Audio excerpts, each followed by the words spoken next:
AP का योग ज्ञात करने का एक और हम लोगों ने सवाल ले लिया। यहाँ पे हमें दिया है कि 12, 22, 32 डैश डैश 92 दी गई एपी का योग ज्ञात करो। अब आप यहाँ देख रहे हैं, आपको एपी तो दे दिया है, लेकिन आपको ये नहीं बताया गया है इस एपी के कितने पदों का योग ज्ञात करना है। आप यहाँ से देखिए 12, 22, 32 डैश डैश के बाद 92 दे देगा। 92 मतलब ये आपका अंतिम पद का काम करेगा। यहाँ पे आपको पदों की संख्या नहीं दी गई है। जब तक हमें किसी भी एपी के पदों की संख्या नहीं पता चलेगी, मतलब n का मान नहीं पता चलेगा, तो हम किसी भी एपी का योग ज्ञात नहीं कर सकते। तो उसके लिए पहले हम जो एपी दी गई है उसको लिख लेते हैं। एपी हमें क्या दिया गया है? 12, 22, 32 डैश 92 ये हमको एपी दिया गया है। अब आप सब जानते हैं जब भी कोई एपी देता है उससे हमें ए का मान मिल जाता है, सर्वांतर मिल जाता है, डी का मान, और हमें लास्ट में दिया है वो अंतिम पद मिल जाएगा। आप यहाँ देखिए प्रथम पद लिख लीजिए क्या दिया है। प्रथम पद ए बराबर आपको दिया है 12। जो एपी का पहला पद है वो ए का मान दिया है। इसके बाद हम देखेंगे सर्वांतर।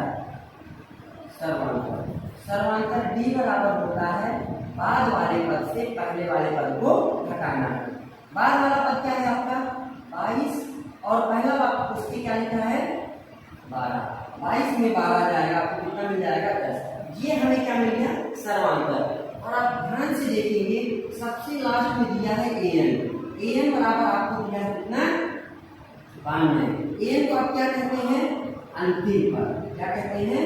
अंतिम पद। अब हमको यहाँ पे ए का मान पता है, डी का मान पता है और एन का मान पता है। जबकि हमने आपको बताया किसी भी एपी का अगर योग ज्ञात करना है उसके लिए हमें एन का मान पता होना चाहिए। तो आप पहले एन का मान निकालेंगे। हम लोग एन का मान निकालना पिछले वीडियो में देख चुके हैं। पहले आपको जो दिया वो लिख लीजिए। क्या दिया? एन बराबर आपको दिया है 92 मतलब 92। अब एन का यहाँ पे आप फॉर्मूला लगाएंगे। एन का क्या होता है फॉर्मूला? ए प्लस एन माइनस 1 डी बराबर 92। ये हम पिछले वीडियो में फॉर्मूले को देख चुके हैं। अब आप देखिए यहाँ ए का मान आपको पता है, डी का मान पता है, हम इसको यहाँ ए और डी का मान रखेंगे, इससे हमें एन का मान मिल जाएगा। ए का मान कितना दिया आपको? 12। एन का मान हमको नहीं पता, -1 वही है। डी का मान हमें पता कितना है? 10 बराबर यहाँ कितना दिया हुआ आपको? 92। अब क्या करते थे हम? 12 से करेंगे, ब्रैकेट सॉल्व करेंगे। 10 का गुणा n से होगा तो 10 यहाँ हो जाएगा। 10 का गुणा 1 से होगा तो माइनस का 10, क्योंकि 10 का गुणा -1 होगा तो माइनस का 10 बराबर आपका आ जाएगा 92। अब 12 में आप 10 को घटा देंगे, कितना बचेगा आपका? 2, क्योंकि 12 प्लस में है, 10 माइनस में 2 बचेगा। अब प्लस 10 यानी आपका लिखा रहेगा बराबर आपका मान लिखा रहेगा। नेक्स्ट स्टेप में क्या करेंगे? अब हमें n का मान चाहिए, 10 n को बराबर इधर ही रख लीजिए।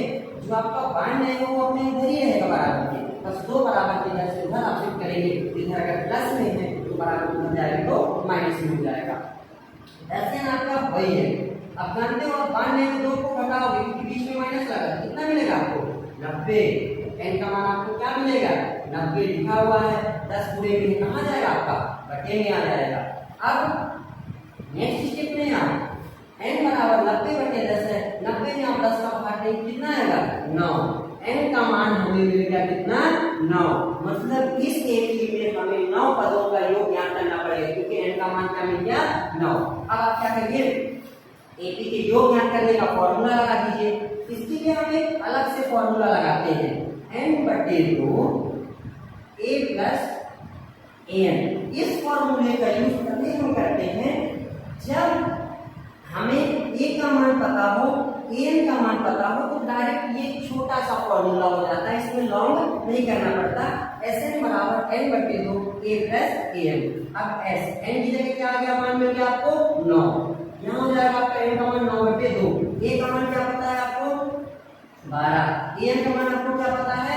92। आपने यहाँ पे रख दिया। अब ऐसे 9 में 2 का भाग दोगे तो नहीं कटेगा, तो 9/2 को आप निकाल लीजिए पहले। 12 और 92 को आप जोड़ दीजिए, 2 कितना हो जाएगा आपका? 4। 9 है कितना हो जाएगा? 10। दोनों जुड़ गया, कितना हो गया? 104। अब आप यहाँ देख रहे हैं 9/2 है, ये 2 बटे में है।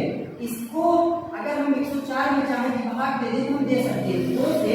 अब 104 में क्या कर दीजिए, भाग दे दीजिए। 2 से काटेंगे तो 2 पंचे 10, 2 दूनी 4, यहाँ आपका 9 बचेगा और यहाँ आपका बचेगा क्या, 52।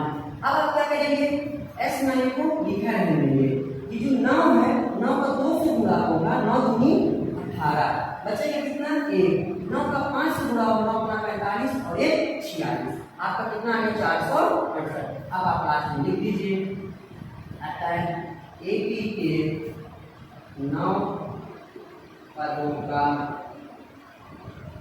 योग 468 है। हमें AP दी थी, इसमें n का मान हमें नहीं पता था, तो हम क्या करेंगे, AP को लिख लिए। इस AP से A का मान मिल गया हमें, D का मान। ये सब पुरानी टेक्निक हो गई, हम लोग बहुत सारे वीडियो में देख चुके हैं। लास्ट का पद an दिया था, an बराबर आपको मान में दिया है। जब भी हमें A का, D का और an का मान पता होता है तो हम n का मान निकाल सकते हैं। an बराबर हमें 92 दिया हुआ था, हमने an का फॉर्मूला लगाया, बराबर में 92 वही है। A का मान रखें यहाँ पे n-1 वही है, D का मान रखें बराबर 92। अब देखिए आप A का मान वही लिखा है, ये जो 10 ब्रैकेट में है बाहर, 10 का गुणा n से हो तो 10n और 10 का गुणा 1 से हो तो -10 बराबर आपका 92 आ गया। अब देखिए 12 प्लस में है, प्लस माइनस में, 12 में 10 घटाएंगे कितना बचेगा, 2। 10n वही है बराबर 92, 10n वही लिखा, 92 अपनी जगह लिखा, बस ये प्लस 2 है, इसको बराबर उधर शिफ्ट कर रखिए। कोई भी अचर संख्या जो रहती है वो बराबर के एक तरफ रहेगी, और उसमें कोई चर लगा है जिसमें n लगा हुआ वो बराबर के एक तरफ रहेगी। 92 में 2 को घटाए 90, 10 गुणे में है, 90 के बटे में 10 जाएगा, कितना बचेगा आपको, 9। मतलब n का मान मिल गया 9, हमने लिख दिया n का मान 9। मतलब हमें पता चल गया कि इस AP में कुल 9 पदों का योग हमें ज्ञात करना है। अब AP का योग ज्ञात करने का फॉर्मूला जो होता है Sn बराबर n/2 ब्रैकेट में a प्लस an। अब देखिए पिछले वीडियो में हमने बताया था जो फॉर्मूला Sn बराबर n/2 2a प्लस n-1d। वो क्या होता है, जब हमें a का मान पता हो, n का मान पता हो और d का मान पता हो तो हम डायरेक्ट वो फॉर्मूला लगा देंगे। लेकिन हम यहाँ पे ऑलरेडी देख रहे हैं कि a का मान हमें पता है, an का मान पता, तो हम बड़ा फॉर्मूला क्यों लगाएंगे, इसलिए हम ये दूसरा वाला फॉर्मूला लगाए हैं, Sn बराबर n/2 a plus an। n का मान हमें 9 है, बराबर n का मान 9/2, 12 यहाँ पे लिखा हुआ है आपका, और प्लस वही है, an का मान 92 है। देखिए आप a का मान 12 और an का मान 92, 9/2 वही लिखा है।